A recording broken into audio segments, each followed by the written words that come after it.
I never thought my life would change course because of a year-end review meeting. My name is Daniel. I'm 36 years old.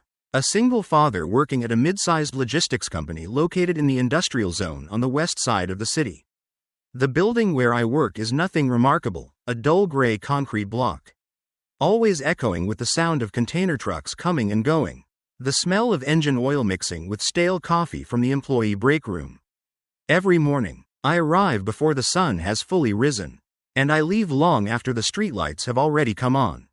My job isn't bad. On paper, I'm a transportation coordinator, responsible for scheduling shipments, handling delivery issues, working with drivers and clients. In reality, it's a constant race against the clock. My phone is rarely silent for more than 10 minutes, delayed trucks, port congestion, missing documents, last-minute order cancellations. Every issue is urgent, and every mistake can be traced back to personal responsibility. Our office is an open space. Desks packed tightly together, the sound of keyboards clattering non-stop, blending with tense phone calls. Charts showing performance metrics and KPIs cover the walls, along with slogans like, "Time is money," and "There is no room for mistakes." Everyone there learns to hide their exhaustion behind quick nods and their third cup of coffee of the day. I used to be the one who arrived earliest and left latest. But ever since it became just my son and me, everything changed. I often arrive a few minutes late because I have to take him to school. Or I ask to leave early so I can pick him up before the school gates close. Some meetings I attend by phone while standing outside the schoolyard, eyes fixed on the clock, ears listening to both my son calling out and my manager's voice on the other end of the line. No one says anything, but I can feel my coworkers' glances every time I quietly pack up earlier than they do. Here, dedication is measured by the number of hours you sit at your desk, not by how hard you try to balance your life. And in an environment where performance comes before everything else, a man frequently distracted by family matters is easily seen as a weak link. At the end of every month, when the performance evaluation email arrives, I open it with a familiar sense of anxiety. My name is never at the bottom of the list, but it's never at the top either. I know I do my job well. I also know that, in the eyes of the company, silent effort is not always recognized. And it was within that context, amid invisible pressures, overlapping deadlines, and the fear of losing the only source of income for my family, that the year-end review arrived. I walked into that meeting hoping only that it would pass quickly, completely unaware that it would mark the biggest turning point of my life. Ever since my wife left when my son was 6, everything has rested on my shoulders: money, meals, parent-teacher meetings, midnight fevers, and the quiet fear that I am not enough. She didn't leave in a fit of rage or after a loud argument. It was just an ordinary morning. The apartment quieter than usual. On the dining table lay her wedding ring and a short note, no accusations, no explanations, only a few lines saying she needed a different life. I stood there for a long time, holding that piece of paper, while my son was still asleep in his room, completely unaware that half of his world had just disappeared. The first few months afterward felt like living in a fog. I went to work on autopilot, came home utterly exhausted, and learned to do everything at once.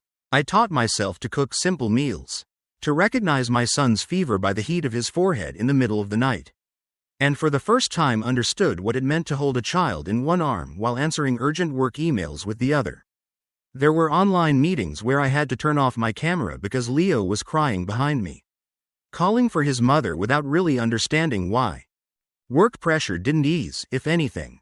It grew heavier. Every time I asked to leave early or arrived late because of my son, the same question echoed in my mind: am I trading my career away? But every time I saw Leo sitting alone on the bench outside the school gate, I knew I had no other choice. Money became a constant worry. I started calculating everything: rent, tuition, groceries for the week. I couldn't afford to get sick. I couldn't afford to make mistakes. One small slip could send both of us into chaos. Some nights, after Leo had fallen asleep, I sat alone in the kitchen under the yellow light reflecting off the empty table, wondering whether I was doing the right thing, whether my son would grow up resenting me for shortcomings I never even realized I had. At work, I tried to maintain a calm, professional appearance, as if everything were still under control. But inside, I lived in a state of tension. One more incident, one call from the school, one warning email from management, and the thread could snap at any moment. It was in this overlap of fatherhood and survival pressure that I walked into the year-end review, carrying worries I had never voiced, and completely unaware that behind that meeting room door, my life was about to change in a way I had never dared to hope for. At some point, my thoughts drifted to my son. Leo is 9 years old this year. He's quiet, more mature than his peers, and always pretends he's fine so I won't worry. That's what hurts the most. I see that effort in the smallest details, the way he does his homework without being reminded. The way he says, "I'm okay, Dad," every time I come home late. And the way he stays silent when the teacher calls to say Leo doesn't participate much in group activities. At an age when children should only worry about games and innocent dreams. My son has learned to read adults' expressions, to make himself smaller so he won't become a burden. Many mornings, when I walk him to school, Leo holds my hand a little tighter than usual. I know he wants to say something, but then he doesn't, and I, in my wrinkled work clothes from lack of sleep, usually just bend down, ruffle his hair, and promise I'll be home early tonight, a promise I'm not even sure I can keep. On the drive from school to work, I often wonder whether I'm doing the right thing. Every hour I give to work is an hour I'm not with my son. But every time I neglect work, I fear our future becoming more fragile. It's a loop with no exit, working to protect my child, yet fearing that the very work is stealing his childhood. At the office, amid non-stop calls and unanswered emails, the image of Leo sitting alone in our small apartment often flashes through my mind. I wonder if he's eaten dinner on time, finished his homework, or is quietly waiting for me like he always does. Sometimes I stare at my computer screen without really reading a single line, my head filled with unanswered questions. I'm afraid that one day my son will grow up with the memory that his father was always busy, always tired, always promising but rarely present. I'm afraid I'm teaching him the wrong lesson, that love means exhausting yourself. That responsibility always comes with loneliness. Those thoughts followed me through the final days of the year, weighing down every step I took into the office each morning. And it was in that anxious state that I moved closer to the year-end review, hoping only to keep my job, so I could at least continue protecting my son in the only way I knew how. At work, I'm not a standout employee. I work hard, rarely make serious mistakes, but I'm never the one praised in meetings. I exist in a fragile safe zone, good enough not to be noticed, but replaceable at any time. The problem is that I'm often late, leave early, or suddenly absent. Some mornings, I slip into the office after a meeting has already started, quietly taking an empty seat while feeling every glance flicker in my direction. Some afternoons, I pack up in silence while my coworkers remain glued to their screens. And even though no one says anything, I can feel the judgment thick in the air.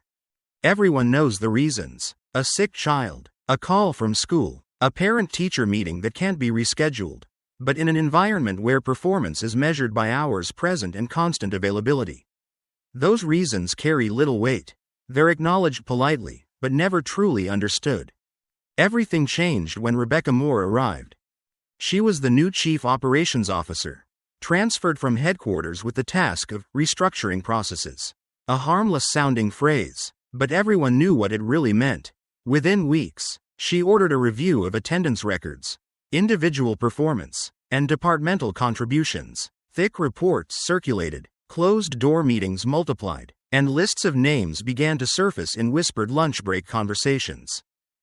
Rebecca didn't talk much, she observed, and that alone made people uneasy. Whenever she walked past the open workspace, keyboards seemed to clatter faster. People adjusted their posture, double-checked their screens, as if 1 second of distraction could become evidence against them. I knew I was on her radar. Not because my work was poor, but because the numbers weren't on my side. My attendance charts had too many gaps. My absence history told a story without needing explanation. A story of divided priorities, of a man unable to give himself entirely to work in the way the company expected. Since Rebecca took over, Every sudden meeting notification made my heart sink. Every time her name appeared in my inbox, I wondered if this was the final call. I started preparing for the worst, quietly updating my resume at night, calculating how many months of rent I could cover without income, and hiding that fear whenever I looked into my son's eyes. On the surface, I worked as usual. Inside, I lived in waiting for a call, a decision, a moment that could determine our future. And it was in that state of unease that I stepped into the final days of the year, carrying the fear that everything I had struggled to hold together could collapse after a single meeting. The year-end party was held right in the office, a convenient choice, perhaps, but for me, it felt heavier than any workday. The familiar pressure-filled space was decorated with string lights and balloons, but the gray walls and rows of desks remained, reminding me that this wasn't a real celebration, just work wearing a friendlier mask. I didn't want to go. After a long, exhausting year, all I wanted was to go home early, have dinner with my son, and end the year in quiet. But I knew the unspoken rule of the company: presence itself is a form of evaluation. Not showing up meant putting yourself at a disadvantage, especially with new leadership scrutinizing everything. So I went, despite the weight in my chest. That afternoon, I took Leo to my sister's place. He stood at the door with his small backpack, nodding obediently as I told him I'd be back early. "I'll only be there a little while," I said, trying to sound light. Leo didn't ask much, just his usual question: "Dad, will you call me before I sleep?" I nodded, my heart tightening as I realized I was promising more than I might be able to deliver. On the drive to the office, I changed out of my wrinkled shirt into a cleaner one. Though it did nothing to hide the exhaustion, I looked at myself in the car mirror, a man in his 30s.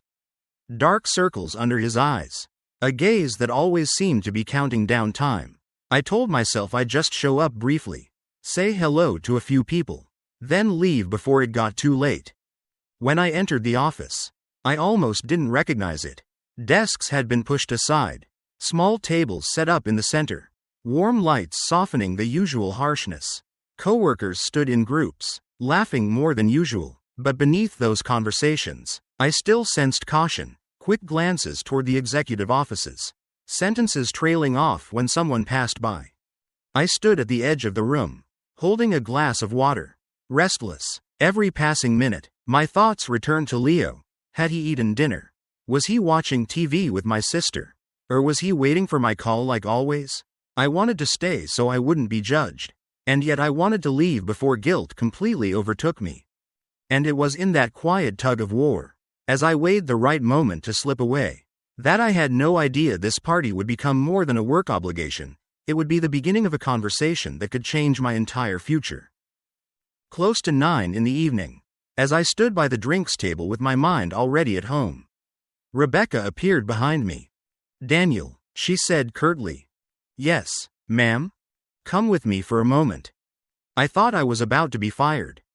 She didn't lead me to a conference room, but turned into the old archive storage room, a place rarely visited. When the door closed, she turned to me and spoke quietly. "This conversation stays between us." I swallowed hard. Rebecca didn't look at me right away.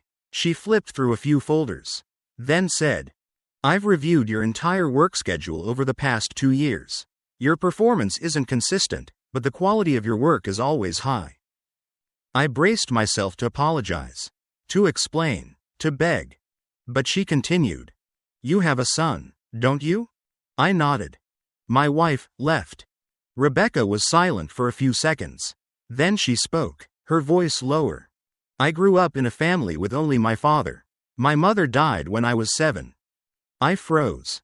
"My father was a truck driver," she went on. "He was always exhausted, but he never missed a single school performance.